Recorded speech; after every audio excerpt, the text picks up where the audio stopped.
3 कोटी राहू दे. चला रोलिंग का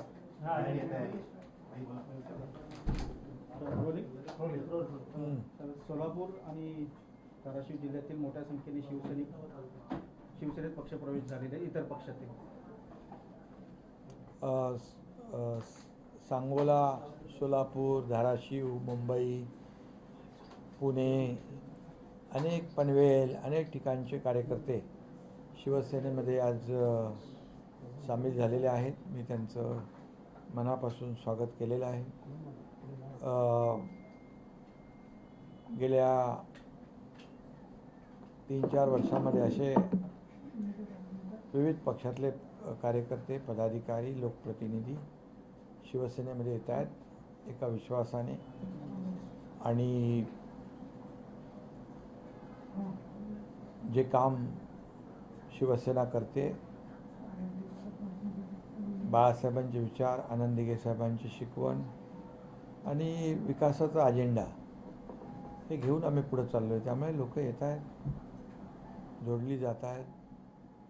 मोठ्या प्रमाणावर त्यांचा ओढा शिवसेनेकडे आहे. मी त्यांचं मनापासून मगाशी स्वागत केलं, पुन्हा एकदा त्यांचं स्वागत करतो.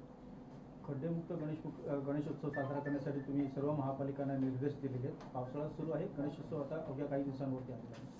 कालच एक बैठक 29 महापालिकांचे आयुक्त आणि इतर ज्या काही संस्था, MSRD असेल, MMRD आहे, PWD आहे, NHI आहे, इतर ज्या या संस्था आहेत त्यांच्या सर्व प्रमुखांच्या बरोबर, महापालिका आयुक्तांच्या बरोबर काल बैठक झाली.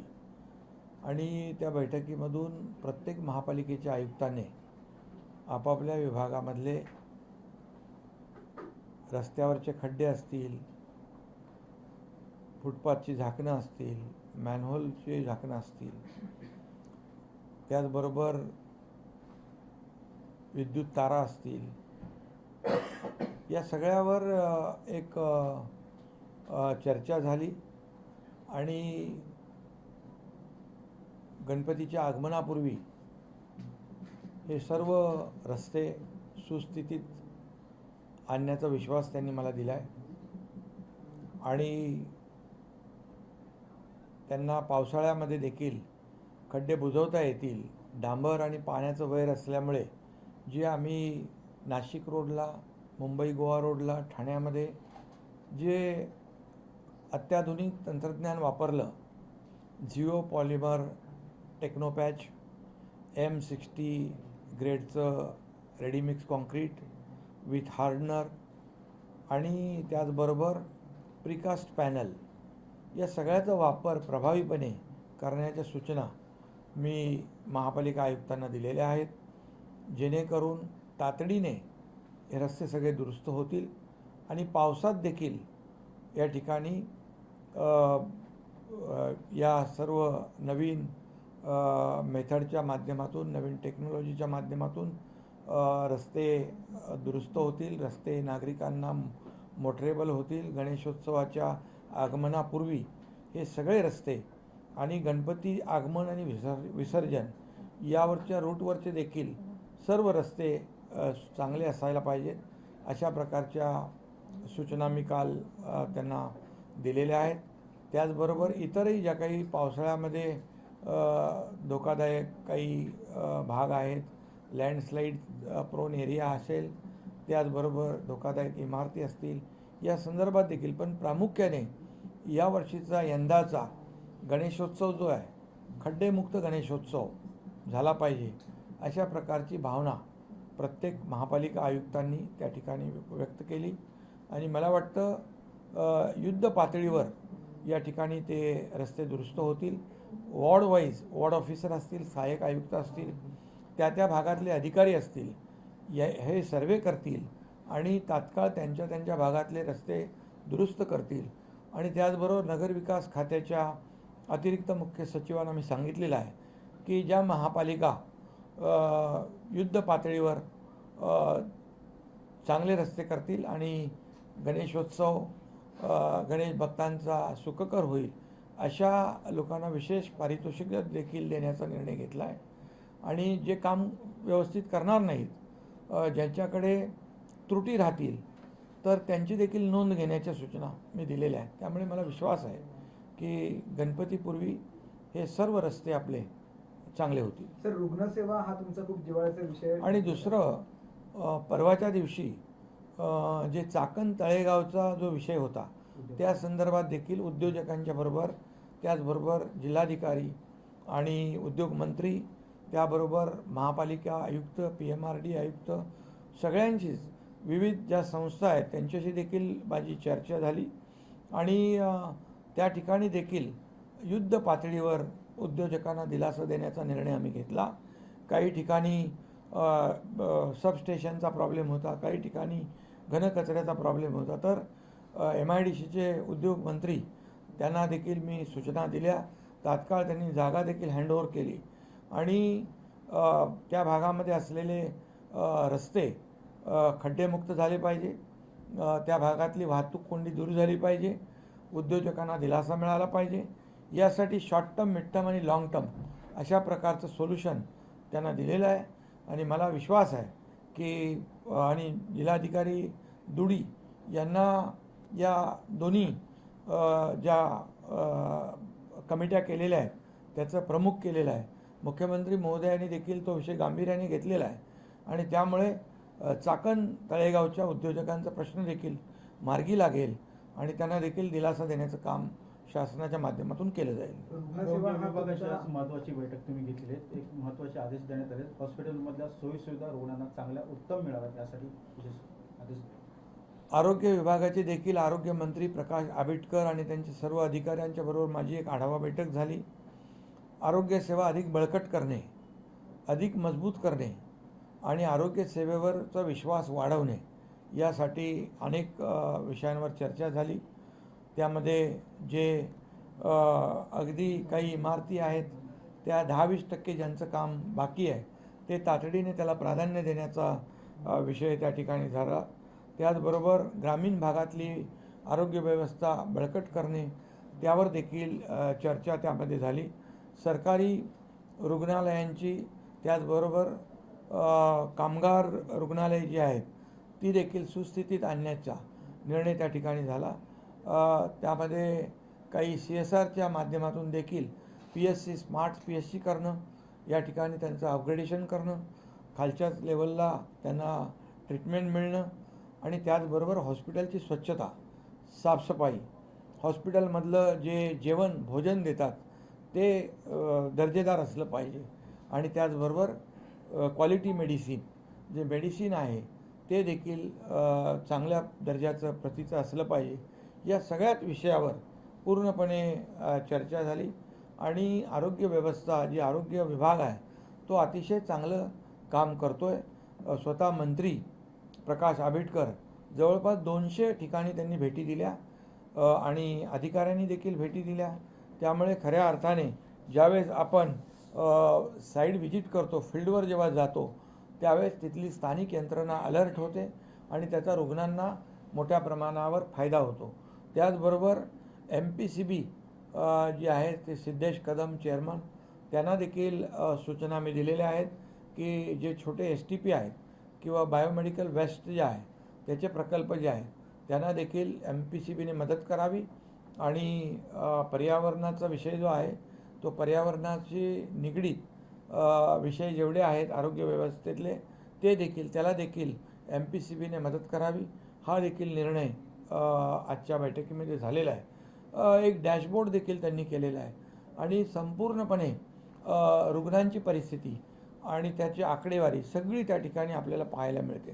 त्याचबरोबर या ठिकाणी 3 कोटी महिला भगिनींची आरोग्य तपासणी देखील करण्याचा निर्णय आरोग्य विभागाने घेतलेला आहे आणि त्यामध्ये मोठ्या प्रमाणावर प्रिव्हेन्शन हा महत्त्वाचा आहे, अर्ली डिटेक्शन महत्त्वाचं आहे. आणि त्यामुळे मागच्या वेळेस देखील जेव्हा आमच्या महिला भगिनींची तपासणी केली होती त्यावेळेस देखील पहिल्या स्टेज, दुसऱ्या स्टेजचे बरेचसे रुग्ण आढळले आणि त्यांच्यावर उपचार आपल्याला करता आले, त्यांचे जीव वाचवता आले. त्यामुळे प्रिव्हेन्शन खऱ्या अर्थाने महत्त्वाचा उपाय आहे. प्रिव्हेंटिव्ह ॲक्शन महत्त्वाचा उपाय आहे आणि त्यामुळे त्यावर देखील आरोग्य विभाग मोठ्या प्रमाणावर फोकस करतो आहे. त्यामुळे राज्यातली आरोग्य व्यवस्था सुदृढ करणे, आरोग्य व्यवस्था मजबूत करणे आणि रुग्णांना मोठ्या प्रमाणावर दिलासा देणे. आता महात्मा ज्योतिराव फुले यांची जी काही योजना आहे त्याच्यामध्ये देखील आपण त्याची व्याप्ती वाढवलेली आहे. आता आपण त्यामध्ये हार्टवर बायपास सर्जरी असेल, ट्रान्सप्लांट असेल, अशा प्रकारचे उपचार देखील किंवा लहान मुलांचे जे काही आजार आहेत, कॉकलर इम्प्लांट जे बसवतो आपण, त्याचा देखील समावेश त्याच्यामध्ये केलेला आहे, जेणेकरून महागड्या शस्त्रक्रिया न परवडणाऱ्या आपल्या शासनाच्या माध्यमातून, आरोग्य विभागाच्या माध्यमातून करता येतील आणि त्यामुळे मोठ्या प्रमाणावर रुग्णांना दिलासा देता येईल. ट्रान्सप्लांट आणि शस्त्रक्रियांसाठी सारखे 20-25 लाखापर्यंतचे उपचार देखील महात्मा ज्योतिराव फुले ह्या योजनेमध्ये आपल्याला करता येतील आणि त्यामुळे मोठ्या प्रमाणावर जसं केंद्र सरकार, आदरणीय देशाचे प्रधानमंत्री नरेंद्र मोदीजी यांनी जी आयुष योजना केलेली आहे, आयुष्यमान भारत योजना आहे, त्यामध्ये देखील मोठ्या प्रमाणावर रुग्णांना दिलासा देण्याचं काम होतं. त्याचप्रमाणे राज्य सरकार देखील मोठ्या प्रमाणावर पावलं टाकते आणि एकंदरीत जी काही मदत आरोग्य विभागाला लागेल ती देण्याचं काम सरकार करेल. सर, सिंदखेड राजा येथे आता महाजिजाऊंच्या स्मारकाला गती मिळणार आहे. तुम्ही निर्देशही दिलेले आहेत. आज काही आमदारांनी तुमची भेट घेतली. काय ते नेमकं कशा पद्धतीने कार्यवाही होणार आहे पुढची? माझ्याकडे तिथले नगरपालिकेचे नगराध्यक्ष, नगरसेवक आले होते, आमदार रोहित पवार होते, आमदार अभिजित पाटील होते, अभिजित पाटीलच ना, आणि सिंदखेड राजाचे खेडकर होते, असे शिष्टमंडळ माझ्याकडे आलं होतं आणि सिंदखेड राजाचं राजमाता जिजाऊ मासाहेबांचं जे स्मारक आहे त्याला आपण मान्यता दिली होती, परंतु त्या ठिकाणी जिजाऊ सृष्टीचं काम सुरू झालं, परंतु स्मारकाचं काम सुरू नव्हतं आणि रोहित पवार यांनी ते निदर्शनास आणून दिल्यानंतर नगरविकास विभागाच्या माध्यमातून तात्काळ 50 कोटी रुपये त्या स्मारकाच्यासाठी पहिल्या टप्प्यासाठी त्या विभागाला देण्यात आलेले आहेत आणि त्याचं काम युद्ध पातळीवर सुरू होईल आणि राजमाता जिजाऊ महासाहेबांच्या स्मारकासाठी कुठेही निधी कमी पडणार नाही याची काळजी सरकार घेईल. पर्यावरण संवर्धनासाठी जुहू बीच क्लिनिंग सुरू करण्यात आलेलं आहे. महाराष्ट्र प्रदूषण नियंत्रण मंडळाकडून त्या संदर्भात तुम्ही आदेश दिले. जे आपण तुम्ही दाखवत होता जुहू चौपाटी बीच, जे कचरा आलेला, प्लॅस्टिक आलेलं सगळं ते मी पाहिलं होतं आणि तुमच्याच चॅनलच्या माध्यमातून मग त्यासाठी मी MPCBचे चेअरमन सिद्धेश कदम यांना सूचना केली होती की तात्काळ हा पर्यावरणाशी निगडीत विषय आहे आणि तुमची सगळी टीम लावा, महापालिकेची टीम लावा, काही जे स्वच्छता विभागामध्ये काम करणाऱ्या काही कंपन्या आहेत त्यांची मदत घ्या, लोकांचा सहभाग घ्या आणि जुहू बीच स्वच्छ करण्याच्या सूचना दिल्या. त्याप्रमाणे चेअरमन MPCB सिद्धेश कदम यांनी कोऑर्डिनेट करून जुहू बीच स्वच्छतेला प्रारंभ केलेला आहे. मी त्यांचं अभिनंदन करतो आणि ही जी काही अभियान जे आहे हे एका दिवसाचं पुरतं मर्यादित न ठेवता सगळेच आपले जे काही बीच आहेत हे समुद्र स्वच्छ असला पाहिजे यासाठी MPCBने पुढाकार घ्यावा अशा सूचना मी दिलेल्या आहेत. Thank you sir. हिंदी में कहना चाहेंगे जो गणेश उत्सव है वो पोर्टल फ्री किया जा रहा है, गड्ढे फ्री रास्ता किया जा रहा है, क्या कुछ मामला है जानते? अभी गणपति बप्पा का आगमन होने वाला है और महाराष्ट्र में बहुत बड़ा उत्सव गणेशोत्सव होता है और इसलिए मैं कल 29 कारपोरेशन के कमिश्नर उनके साथ में एक बैठक कर ली थी और उसमें सभी लोगों को सूचनाएं दी हुई है कि आने वाले गणेशोत्सव पोर्टल फ्री गणेशोत्सव, खड्डे मुक्त गणेशोत्सव होना चाहिए। और जो रूट है आने जाने का, आगमन और विसर्जन का, वो तो होना ही चाहिए। लेकिन पूरी सब जगह पर, पूरे महाराष्ट्र में महापालिका स्तर पर लोगों को जो गड्ढों से होने वाली तकलीफ है उसे दूर करने के निर्देश मैंने दिए हुए हैं। और मुझे विश्वास है कि आने वाले कुछ समय में यहाँ पर कुछ एडवांस टेक्नोलॉजी जो है, जियो पॉलीमर हो, टेक्नोपैच हो, M60 का जो RMC हो, या फिर प्रीकास्ट पैनल हो, इस माध्यम से गड्ढों की दुरुस्ती हो जाएगी तो निश्चित रूप से महाराष्ट्र के गणेश भक्तों को भी और नागरिकों को भी बहुत बड़ा दिलासा मिलेगा, ये मुझे विश्वास है। सर, जो चाकन MIDC का मामला था, अच्छा गर्मा हुआ था रोड के लेकर, उसको लेकर क्या कहना चाहेंगे? आपने हाल ही फिलहाल में मीटिंग ली उसको लेकर। चाकन तळेगाव बड़ी इंडस्ट्री एरिया है। इंडस्ट्रियल एरिया होने की वजह से वहाँ पर कई बड़े बड़े उद्योजक वहाँ पर है, कई बड़े बड़ी कंपनियाँ वहाँ पर हैं, और वहाँ पर उनको कोई भी किसी भी तकलीफ होनी नहीं चाहिए किसी भी प्रकार की। वहाँ पर गड्ढों का सामना करना पड़ता है, वहाँ पर ट्रैफिक का सामना करना पड़ता है, वहाँ बिजली की तक दिक्कत हो या किसी भी प्रकार की दिक्कत हो। इसलिए उद्योग मंत्री उदय सामंत और जिलाधिकारी और सभी विभाग के अधिकारियों के साथ मेरी बैठक हुई और उसमें मैंने सूचित किया है कि उसको वार फुटिंग पर, फास्ट ट्रैक पर वहाँ के उद्योजकों को, इंडस्ट्री को कोई भी किसी बात की तकलीफ ना हो, इसलिए जो भी उपाय करने हैं वो उपाय करने की सूचना मैंने दी। मैं खुद मॉनिटर कर रहा हूँ और वहाँ पर मुझे विश्वास है कि जल्द से जल्द उनको राहत मिलेगी और वहाँ की तकलीफ दूर हो जाएगी। सर, धर्म स्वतंत्रता को लेकर आज कैबिनेट में एक बैठक हुई जो कि 28 अगस्त से लागू होने वाला है। हॉस्पिटल संदर्भात आपण हॉस्पिटलसाठी आरोग्य व्यवस्था जो है, हेल्थ डिपार्टमेंट है, हेल्थ डिपार्टमेंट के मंत्री प्रकाश आंबेडकर, उनके सभी अधिकारियों के साथ मेरी आज बैठक हुई है और उसमें मैंने जायज़ा लिया है पूरा आरोग्य विभाग का, और आरोग्य विभाग को बहुत मजबूत करना, सक्षम करना और लोगों को बड़ी राहत देना, ये हमारी सरकार का कर्तव्य है। और इसलिए गवर्नमेंट हॉस्पिटल पर लोगों का भरोसा बढ़ना चाहिए। इसके लिए उसकी साफ़ सफाई हो, वहाँ का भोजन व्यवस्था हो, वहाँ की मेडिसिन हो, वहाँ की ट्रीटमेंट व्यवस्था हो, ये जो है यहाँ पर उसकी जो व्यवस्था है उसको मजबूत करने के लिए कुछ भी वहाँ पर त्रुटियाँ, खामियाँ न रहे, ऐसी सूचना मैंने दी है। और फील्ड पर खुद मंत्री 200 जगह पर विजिट कर चुके हैं, अधिकारी जा चुके हैं, इसलिए वहाँ पर बड़े पैमाने पर हमारे लोग फील्ड पे काम कर रहे हैं और उन्होंने एक अभियान शुरू करने वाले हैं। 3 करोड़ महिलाओं के जांच करेंगे, चेकअप करेंगे और ये उसके वजह से प्रिवेंटिव एक्शन लेना आसान होगा और उनका इलाज करना भी आसान होगा। इसलिए महिलाओं को प्राधान्य देने का निर्णय वहाँ पर लिया हुआ है और जो वहाँ पर काम, छोटे छोटे काम बचे हुए हैं उनको पहली प्रायोरिटी देकर उसको पूरा करने का निर्णय लिया है। और MPCB को भी मैंने निर्देश दिए हुए हैं कि छोटे STP हो, बायोमेडिकल वेस्ट के प्रकल्प हो, उसको आरोग्य विभाग को हेल्प करना, सहयोग करने की सूचना मैंने दी हुई है। CSR के माध्यम से भी जो PSCs है, PSC का स्ट्रेंथन करना, वहाँ पर जो दिक्कत है उसको दूर करना, ये भी निर्णय आज की बैठक में लिया हुआ है। इससे मुझे विश्वास है कि हमारे सरकारी अस्पताल पर, PSC पर लोगों का भरोसा बढ़ेगा और लोगों को बहुत बड़े पैमाने पर राहत मिलेगी।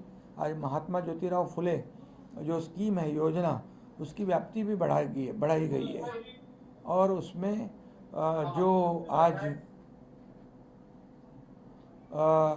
जो bypass surgery, heart surgery, transplant, ऐसी बड़ी जो शस्त्रक्रिया है, ऑपरेशंस है, वो भी महात्मा ज्योतिराव फुले योजना में से होगी ताकि लोगों को ये खर्च जो है ये अफोर्ड नहीं कर सकते। इसलिए गवर्नमेंट, सरकार की इस योजना के माध्यम से लोगों को बहुत बड़ी राहत मिलेगी और उनको आरोग्य विभाग को पूरी तरह शासन मदद करेगी। Thank you.